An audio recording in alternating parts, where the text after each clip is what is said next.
तो hello everyone, मेरा नाम है नील और अभी हम लोग पढ़ने वाले इंपॉर्टेंट स्प्रिंग्स ऑफ बिहार। साथ में ये स्प्रिंग्स, यहाँ पर स्प्रिंग का फॉर्मेशन कैसे होता है, मतलब जितने भी जलकुंड होते हैं उनका फॉर्मेशन कैसे होता है, मैं इनको इन चीज़ों में आज हम लोग पढ़ने वाले हैं। ठीक है, ये है जलकुंड, होगा जलकुंड।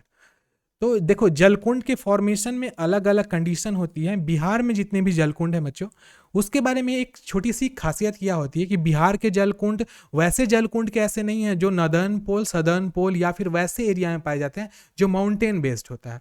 तो यहाँ का जलकुंड अलग होता है, लेकिन जलकुंड का फॉर्मेशन किस कारण होता है उसको आज के इस वीडियो में हम लोग अच्छे से समझेंगे। तो चलिए हम लोग कंटेंट को शुरू करते हैं। यहाँ पे अलग अलग फेजेस आपको दिखाया गया है, उस फेजेस को हम लोग देखते हैं और उसको हम लोग अच्छे से समझते हैं। तो देखिए, सबसे पहला ये रिचार्ज है, रिचार्ज एंड डिस्चार्ज। रिचार्ज का अर्थ क्या होता है कि ऐसा एरिया जहां पर बारिश फॉल होती है, रेन फॉल होती है। तो रेन फॉल होने के बाद क्या होता है, देखो दो तरीका होता है। एक तो सरफेस पर पानी बहकर आगे की ओर बह जाए, और दूसरा क्या होता है, पानी जमीन के अंदर चला जाए।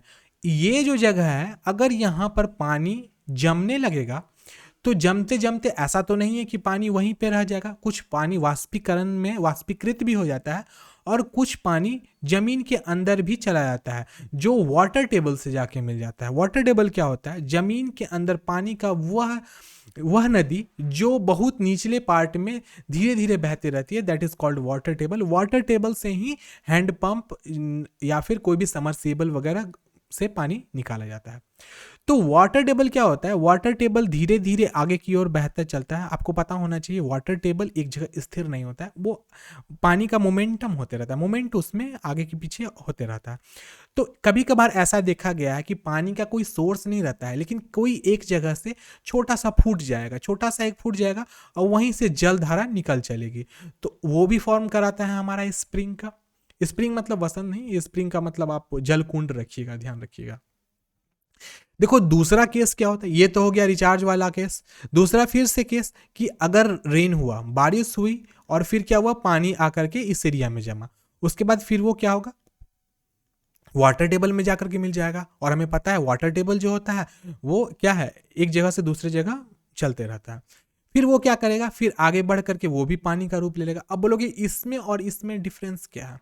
देखो, ए और बी फोटो में डिफरेंस ये है कि रिचार्ज जो पानी का है, जहाँ रिचार्ज मतलब जो रेन वाटर है, वो ऊपर से भी बह सकता है और जमीन के अंदर धरातल में भी रहता है, और वो दोनों कभी कभार देखे गए हैं एक जगह मिल जाते हैं। लेकिन इस वाले केस का सिंपल कंडीशन है कि ऊपर से बाहर नहीं आपको कहीं नहीं दिखेगा, लेकिन कोई एक जगह से पानी आपको झरना रूपी या फिर स्प्रिंग रूपी निकलता हुआ निकलेगा। अब उसको क्या कहा जाता है, दो मेम्ब्रेन होते हैं, एक परमिएबल मेम्ब्रेन, परमिएबल लेयर भी कह सकते हैं, और इम्परमिएबल मेम्ब्रेन या फिर लेयर। देखो परमिएबल और इम्परमिएबल को समझिएगा, ऐसा लेयर जिसमें वाटर एक साइड से दूसरे साइड और दूसरे साइड से पहले साइड में आ सके, उसको परमिएबल मेम्ब्रेन कहते हैं। और इम्परमिएबल मेम्ब्रेन मतलब एक साइड से दूसरे साइड तो जाएगा, लेकिन दूसरे साइड से फिर पहले वाले साइड में नहीं जाएगा। तो इसीलिए ये मेम्ब्रेन्स माना जाता है। देखो ये जो जगह आप देख रहे हो, ये उस चीज़ का उदाहरण है, परमिएबल मेम्ब्रेन का, और ये इम्परमिएबल मेम्ब्रेन का। इन चीज़ों को हम ज़्यादा अच्छा जब हम लोग पढ़ेंगे, एक और टॉपिक हमारा शुरू होगा, मतलब इनलैंड वाटर, मतलब ज़मीन के अंदर भूगत जो नदियाँ होती हैं उसको पढ़ाएंगे, तो उस समय ज़्यादा अच्छे से आपको बताएंगे। उसके बाद है प्रिज्ड वाटर टेबल।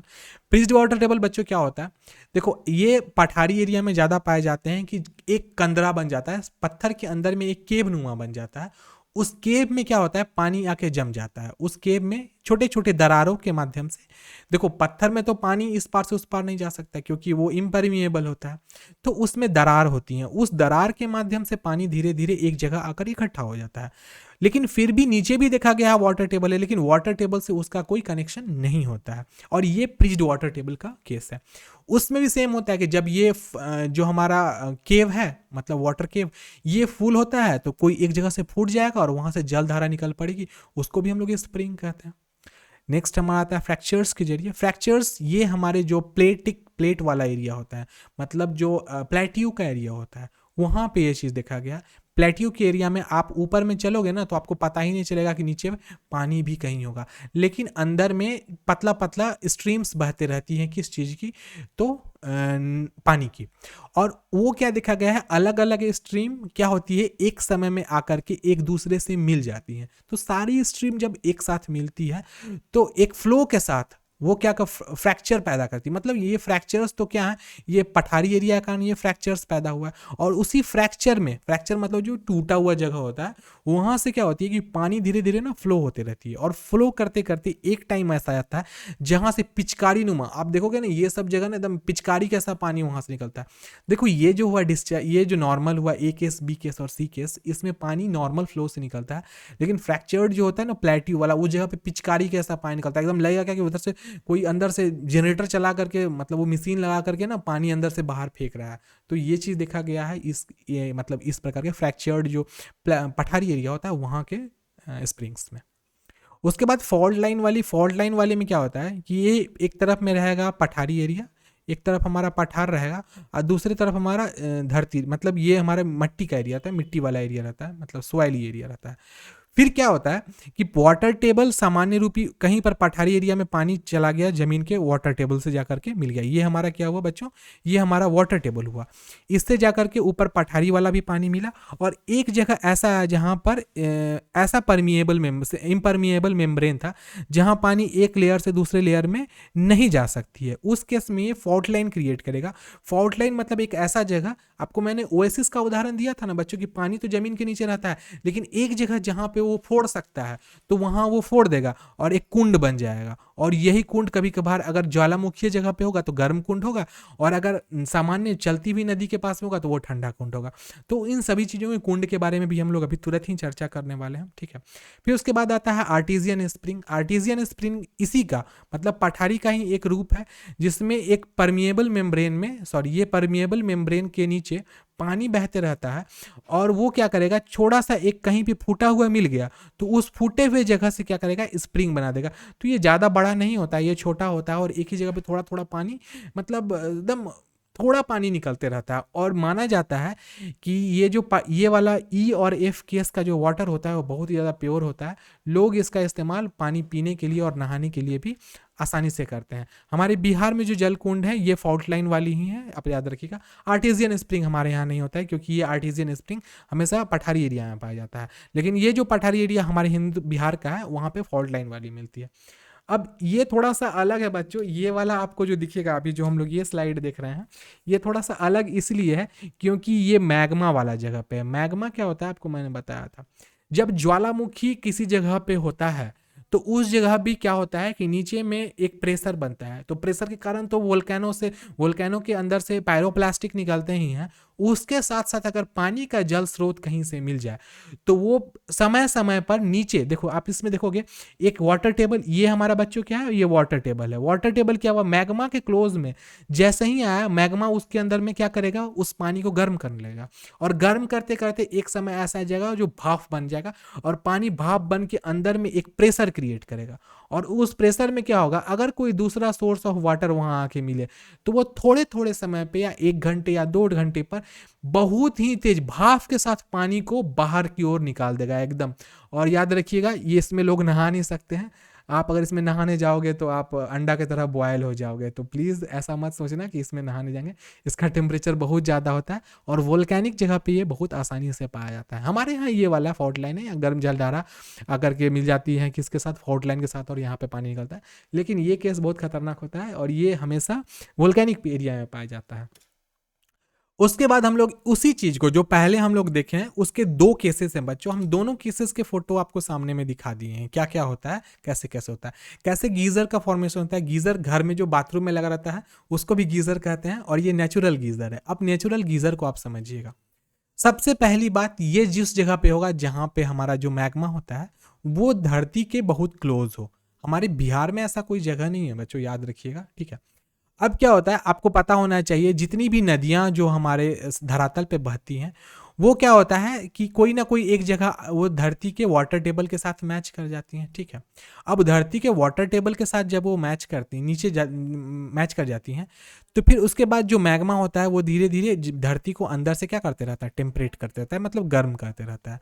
उसके कारण क्या होता है, नीचे का पानी गर्म होकर उबलने लगता है और वो एक पतला सा मतलब एक छेद कर देता है, मतलब वो प्रेशर के कारण होता है और उसके कारण छोटा सा एक कुंड बन जाता है जो गर्म पानी का होता है।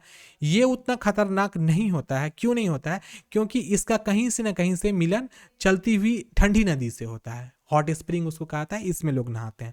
लेकिन उस केस में जब पानी को बाहर निकलने का कोई जगह नहीं मिलता है और मैग्मा डायरेक्ट वाटर टेबल को गर्म करते रहता है, तो उस समय में अंदर में मतलब धरती के अंदर बहुत तेज प्रेशर फॉर्मेशन करता है और भाप और प्रेशर के साथ पानी एक साथ निकलता है और वो बहुत ही खराब होता है। और ये चीज़ देखा गया है पठारी एरिया में भी देखा गया है, वोल्केनिक एरिया में देखा, और साथ में उस जगह पे ज़्यादा देखा गया है जहाँ पे धरती का मैग्मा थोड़ा सा क्रस्ट के ऊपर चला आया हो, मतलब ऊपर हो।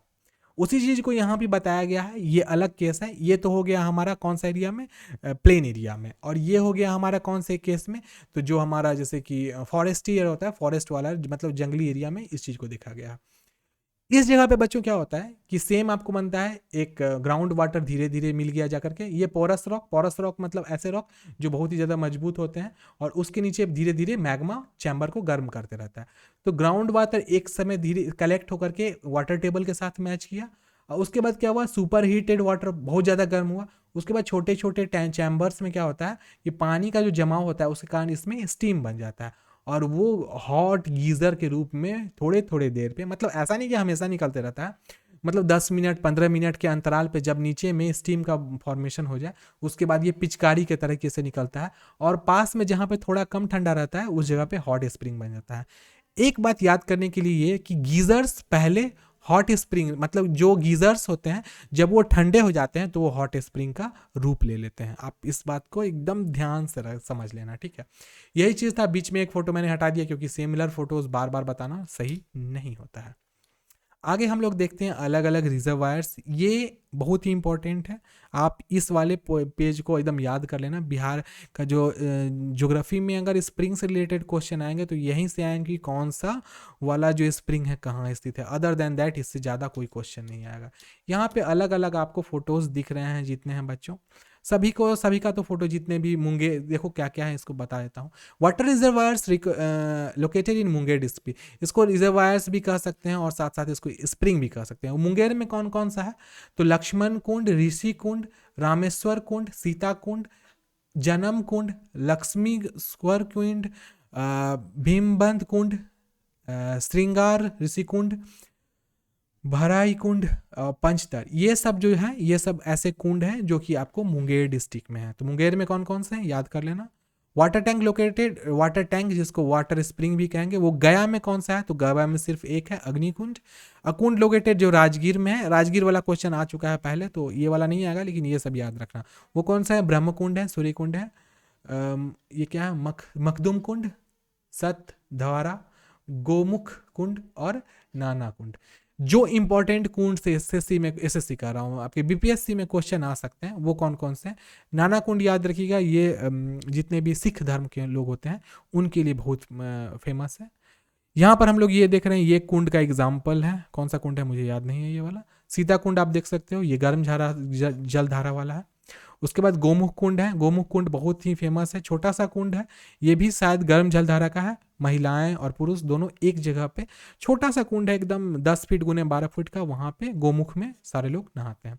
उसके बाद ऋषि कुंड है, ये खुला हुआ है, ठंडी जलधारा वाला है ये, इसमें भी लोग नहाते हैं। और साथ साथ में सीता कुंड आप देख सकते हो यहाँ पर है, इसमें भी लोग स्नान करने के लिए यूज़ करते हैं।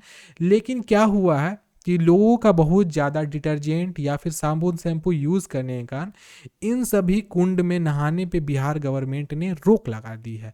तो आप समझ लीजिएगा कि अगर आप कुंड में नहाना चाहते हो तो वहाँ अब पॉसिबल नहीं है। वैसे कुछ ऐसे कुंड हैं जैसे ऋषि कुंड है, यहाँ लोग नहा सकते हैं, लेकिन ऐसे कुंड जो प्रकृति मतलब बिहार के धरोहर में चले गए हैं वहाँ नहाना अब अलाउड नहीं होता है। बहुत सारे ऐसे भी कुंड हैं हमारे राजगीर में जहाँ माना जाता है कि आपके बॉडी में स्किन डिजीज़ वगैरह है या फिर किसी भी ऐसी बीमारी से आप पीड़ित हो जो लंबे समय से ठीक नहीं हो रहा है, तो लोग इस वाले कुंड में नहा लेते हैं तो उनकी बीमारियाँ दूर हो जाती है। तो देखो बच्चों, हमने बिहार के महत्वपूर्ण जलकुंड को भी आज कंप्लीट कर लिया है। तो वैसे टाइम भी हमारा हो गया है, तो आज की क्लास को बच्चों हम लोग यहीं पे ड्रॉप करते हैं। देखो अगले दिन की क्लास मैं बता दूंगा क्या अगला दिन चलने वाला है, मैं आपको एक बार रिमाइंड कर दूंगा।